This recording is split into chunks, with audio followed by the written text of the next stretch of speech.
Hey everybody, thank you for watching Leaf by Leaf. This is hopefully a short video. Every time I seem to think I have a short video, it ends up being upwards of about 15 minutes. But I just want to run through my top 10 books that keep defeating me. This means that I keep trying to read them and I get so far and then they conquer me and I have to abandon them because of myself and not because of them. In any case, here are 10 books that keep defeating me in no particular order. Leopardi's Zibaldone. This is basically his commonplace book, his journals of everything he read and thought. You can think Montaigne, but I feel like this is Montaigne on not speed, but something that would more slow him down and get even deeper. This is full of references to the literature of his time, the Renaissance literature. It has everything in it from speculation to rumination and beyond. However, it is so densely packed with intelligence and wit that it can be overwhelming, like eating Thanksgiving every day. Next up is Einstein's Beats by Aleksandr Theroux. I actually haven't read anything of Theroux's yet. I keep eyeing Darkenville's Cat, and I want to read it so badly, but I feel that I'm not quite ready. It's something that I know is going to be so good because what I know of it accords with my literary tastes so well that I don't want it to be over, and therefore I don't want to begin. But anyway, this is like an 800-page brick of food phobias, beginning with the fact that, who was it? Hitchcock was absolutely terrified of eggs. So it's definitely extremely interesting and a great concept, but every time I try to strap in for 800 pages of food phobias, I just can't quite make it very far before other books call to my attention. Roger Penrose's The Road to Reality, which is sort of an encyclopedia of the laws that govern the universe. I am attracted to this book so much that I originally bought this hardcover and kept rereading the first 100 or so pages over and over, only to be completely overwhelmed and defeated by it. That I finally went and got a shiny new paperback version because I felt that this would be easier to hold, 1100 pages of physics and mathematics and easier to take notes in.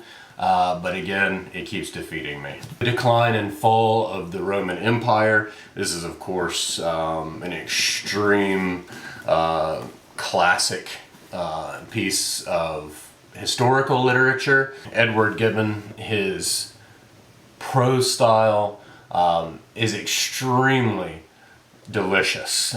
He's just one of those fluid writers.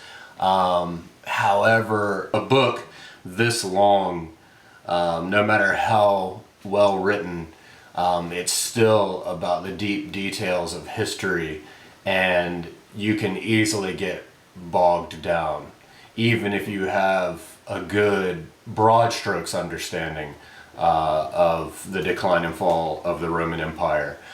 There's a lot going on in here. It is a rich feast. Robert Alter's Hebrew Bible, translation and commentary. His translation is extremely lucid. For the Old Testament, or for the Hebrew Bible, I should say, not to come off offensive. Still, for me, the ESV or the NASB are my favorite translations. They're both attempts at the most literal English translation. However, Alter brings a scholar's eye to these works, and his commentary is why I bought this incredible set. However, it is a lot to get through. Just the commentary alone about outweighs the text. Solzhenitsyn I always have trouble pronouncing these Russian names, unless it's Tolstoy. Anyway, Solzhenitsyn, the Gulag Archipelago, 3 books. What bogs me down here is just, you know, the Gulag in general, even Viktor Frankl's Man's Search for Meaning. It's tough to read. I mean, it's about people being imprisoned in these awful conditions, and really the more I read, the more I realize that the Nazi concentration camps, even Auschwitz, had nothing on the gulags. Samuel Richardson's Clarissa, I want so badly to make it all through this epistolary novel. I get bogged down every time. Alan Moore, Jerusalem, I was so excited about this whopper of a novel. Let me clear the air too. I love huge novels. The best one that I've read in recent memory is The Mad Patagonian. I highly suggest you go and pick up a copy and read that. It's about 1,200 pages, but every one is a treat. Anyway, more Jerusalem. I was very excited about this, but it is boring. There's just nothing going on. So it keeps defeating me, and this time I feel it is the book and not me. Hunger's Brides, a novel of the Baroque. I believe this is a Canadian author, Paul Anderson, and as you might surmise with something called a novel of the Baroque, just as in Baroque architecture and art, it is packed, it is densely ornamented, it is highly detailed, it's all over the place. However, in this case, it's me and not the book. I think Jerusalem is the only one that's the book and not me.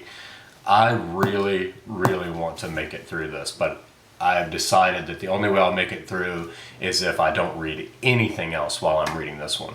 I would also like to read this sometime soon and post a video about it, because I don't think it's very well known, and a project of this heft and ambition should be more widely read.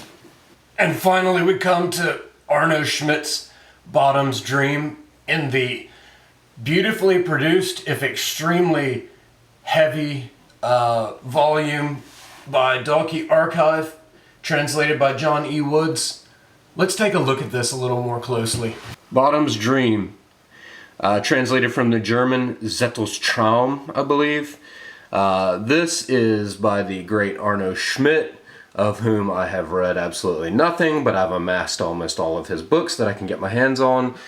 This one I had to find, I think, on Abe Books for about $130. I think I got it. Just to give you a sense of how large this book is, here's Infinite Jest. Infinite Jest, I think, is a book that's popular for being known to be a big fat book, but you can see it actually pales in comparison. It looks like a fly on top of a whale. But anyway, so there's no way you can sit and actually hold this book and read it. It's like those huge dictionaries in the library that stay on top of the podium. But if we look more closely at this, I'm not sure how familiar you are with Arno Schmidt, but you can see that he is very progressive with syntax, grammar. He loves plays on words. You can see that it's a 3-column text. He has all these annotations and so on. Every time I start with this, I get completely overwhelmed, and I realize that it is going to take quite a while and quite a bit of effort to read through this. However, from what I have read, the rewards seem to far outweigh the effort. So eventually, I'm going to need to step it up and read this book. So that's it. Those are my 10 books that keep defeating me. Now please tell me, what books keep defeating you?